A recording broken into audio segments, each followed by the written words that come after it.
What up? It's Prime Pete. Activision is worse than you think. Over the last 7 months, I've been piecing together the narrative of Call of Duty's decline and the questionable practices of modern multiplayer games. Mainly, the exploitation of human psychology for financial gain and to breed addiction in players using manipulative matchmaking instead of just making a game that is fun. That being said, the longer time goes on, the more I realize how far COD has really fallen. To make a long story short, the games these companies produce have a lot more going on behind the scenes than meets the eye. What seems like a fun experience on the surface actually has so many systems running in the background, working against you and tailoring your experience to be as manipulative and addictive as possible, so you spend unfathomable amounts of time and money on the game. Not to mention that even the companies themselves are absolutely no help whatsoever when it comes to transparency about anything going on within the game. More than any other multiplayer game, or just any other game ever released, Call of Duty is the biggest slap in the face to its entire player base that we have been unlucky enough to witness. The complete and utter disregard of the fans, the total lack of any decent communication at all, especially about player concerns regarding game mechanics, and simply unnecessary and game-ruining updates year after year. It's just an insult. It's just started to truly hit me recently how utterly bad we have it as COD players. We can't even enjoy the game normally anymore. There's too much going on behind the scenes that completely ruins the experience.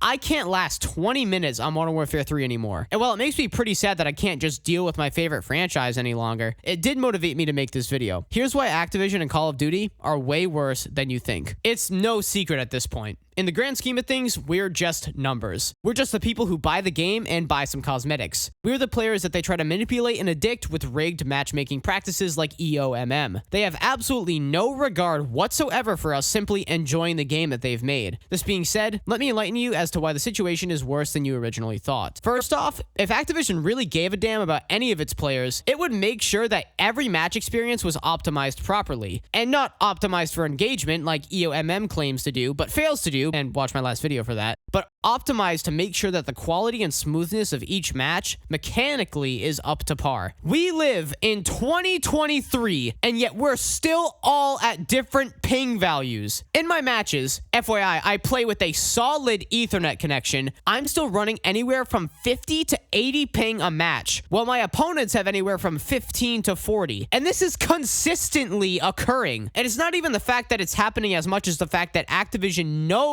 that by using eomm, it's going to sacrifice our ping to give us a more addictive match outcome. But they don't care. They still did it anyway. They'd rather give us an addictive, optimized eomm match rather than a normal match with people that have normal ping that's the closest to ours, that offers a way higher quality and way less aggravating experience. But because they'd rather try to addict us and keep us playing the game and purchasing the battle pass and the Nicki Minaj bundle, they'll throw us into lobbies that are artificially created to addict us and subconsciously sell us cosmetics at the expense of a basic necessity that is required to have a half-decent time playing a multiplayer game. Ping! Also, why do they keep changing core mechanics of the game instead of just using what works? Like, okay, I get the attempts at innovation, but in the case of Modern Warfare 2, making all of the maps terrible, especially Santa Senya and Paleo's Lighthouse, what were they thinking? Restricting all forms of decent movement, penalizing jumping while aiming down sights, making all of the attachments lower the aim down sight speed, and making the weapons all kick like a horse is not innovative. It just makes the game suck. And it makes it such a casual catering machine. Like, geez, they couldn't have made it any more obvious. And the game still failed because, as Blame Truth says, it's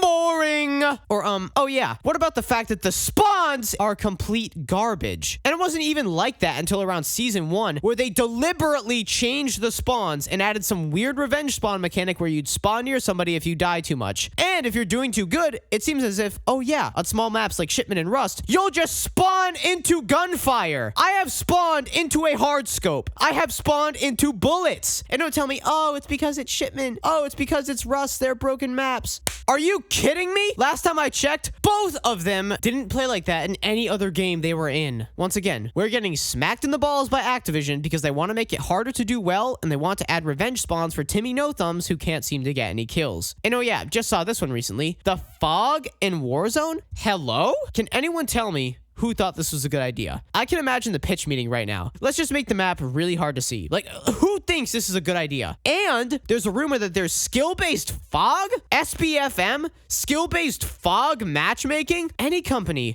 who takes basic game mechanics and warps them and ruins them for everyone to try to garner more player engagement and encourage microtransactions, is advertising right then and there that they could not care any less about their player base. I used to be able to play Shipment for hours on end, just having a great time, brainless fun. I don't care. I'll admit it. I can play that map for hours. But now, I can't last 20 minutes because the spawns are so trash. So much for optimizing my engagement, Activision. The total lack of communication about anything whatsoever is absolutely absurd as well. What we thought would end up being a great year for communication turns out to be another year with the future of the game shrouded in mystery, as Sledgehammer and Activision refuse to address any player concerns about the game whatsoever. The Reddit Q&A, as I'm sure you're aware, went horribly wrong as all of the questions were about the matchmaking and nothing else. Then they said they'd address the matchmaking a few weeks into Season 1, in the first ever public post acknowledging it. After 10 years! Then they just never addressed it weeks into Season 1. And now players are asking about the spawns as well as the matchmaking. And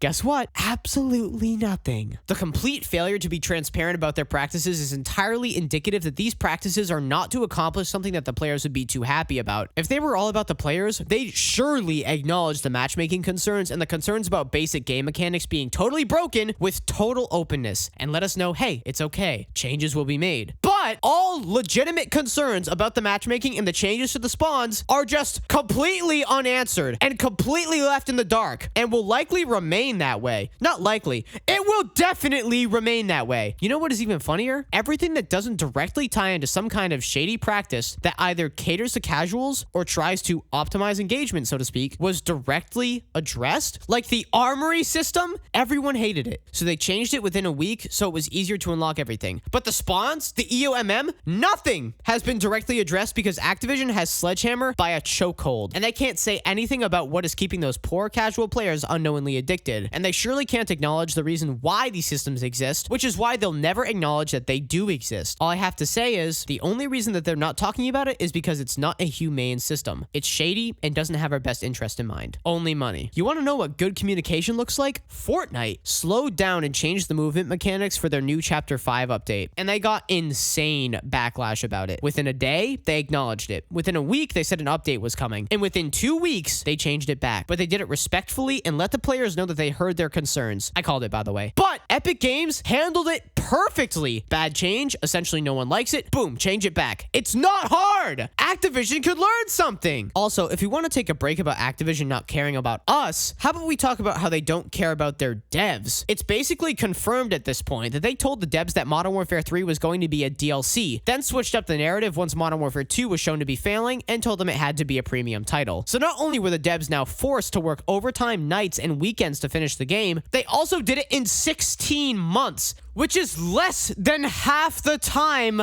they took to develop Modern Warfare 2 with 3,000 devs, by the way. A company that cares about selling the next $70 DLC as a premium title just because it's separate from Modern Warfare 2 more than it cares about giving its devs reasonable timelines to finish projects is just another proof that Activision and Call of Duty are in it for the money, and that's it. Also, let's talk about the fact that 6v6 lobbies are apparently being filled with AI bots, so not only can they not find just 12 players out of the measly 100,000 that are playing the game to fill my lobby with, they also just can't openly acknowledge that there are NPCs in my lobbies, even though we know this because of the 2019 patent that Activision has that is about NPCs to breed engagement in multiplayer games. Patents are expensive and complicated. They don't just sit there. They're in use and they're being used in Call of Duty. So not only will they not acknowledge it, they're also not even using them to fill lobbies that couldn't be filled. They're using them to artificially optimize our experience so we get addicted and spend money on the game. You want proof? Go into a private lobby and set the bots to veteran difficulty. They have bundle skins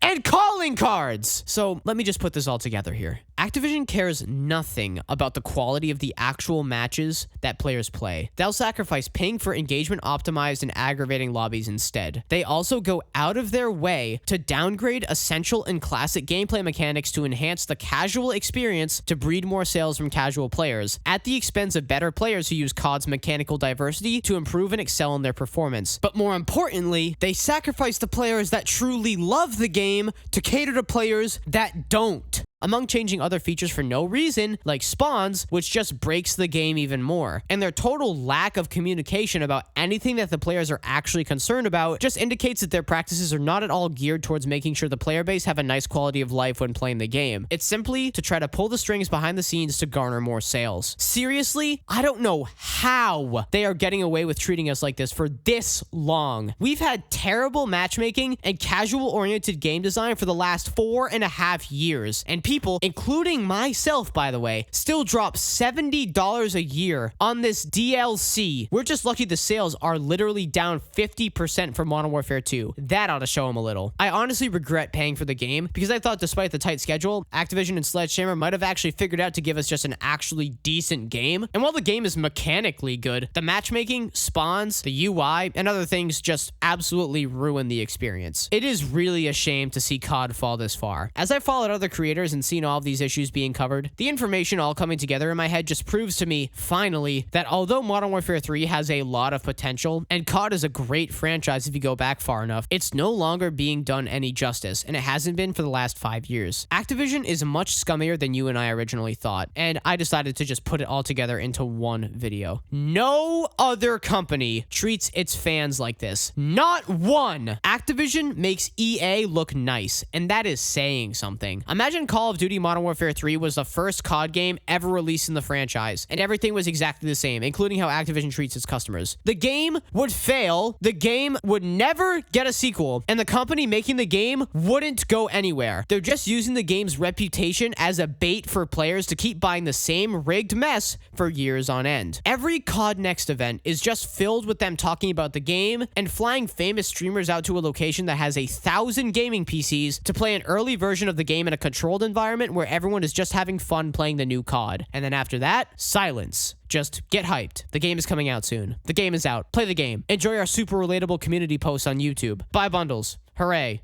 Modern Warfare 3 is awesome. Oh yeah, community feedback? Yeah, we won't actually acknowledge any of the problems with the game. Activision are like the silent overlord of COD. Seriously, the quality of life of COD players is so unbelievably bad, it makes every other game, even if it's FIFA, look like it's a match made in heaven. Or a match made with eomm. You decide. I just decided to make this video because I've been watching so many creators talk about Activision and Call of Duty, and I finally thought, seriously, how are they getting away with treating us like this? It's an abomination. And we have to stop getting honeymooned by a new COD game. I don't even really trust Microsoft or Treyarch at this point because we know what's happening behind the scenes.